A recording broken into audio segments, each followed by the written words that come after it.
80 বছর বয়সের একজন বৃদ্ধ লোক খেজুর গাছে খেজুর পাড়তে গিয়ে পড়ে গেছেন। ব্যাপক আঘাত পেয়েছেন। আত্মীয় স্বজন তাকে ডাক্তারের কাছে নিয়ে গেল। ডাক্তার দেখে শুনে বলতেছে ওনার এক্স রে করা লাগবে, মনে হয় হাড্ডি টাড্ডি ভেঙে গেছে। তো রোগীর লোকজন যারা ছিল তাদের মধ্যে একজন বাংলা সিনেমার নায়ক ছিল। সে চিল্লায় উঠে বলল, ওই ডাক্তার, আপনি কি লেখাপড়া করেছেন?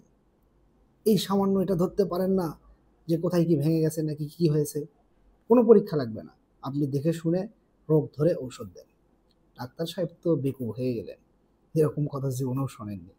যাই হোক, বাধ্য হয়ে উনি ওনার প্রেসক্রিপশনে একটা ঔষধ লিখে দিলেন। লোকজন তো খুশি হয়ে চলে গেল, কোনো পরীক্ষা নিরীক্ষা লাগলো না। তারপর ঔষধ কিনতে ফার্মেসিতে গেল। ফার্মেসি দোকানদার প্রেসক্রিপশন দেখে বলতেছে, একটা ঔষধ লিখছে, তাও আবার কৃমির ঔষধ, আসলে ওনার কি হয়েছিল?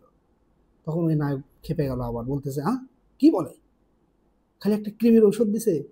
ওখান থেকে দৌড়ে, স্লো মোশনে দৌড়ে আবার ডাক্তারের চেম্বারে চলে গেল। ডাক্তারকে গিয়ে বলতেছে, ওই ডাক্তার, আপনি কি ডাক্তারি পড়েছেন নাকি ভুয়া ডাক্তার?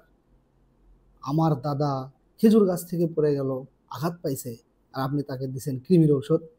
তখন ডাক্তার বলতেছে, শোনেন ভাই, আসলে ওনার কৃমিরই সমস্যা আছে। তা না হলে এই 80 বছর বয়সে খেজুর গাছে উঠতে যাবে কোন দুঃখে?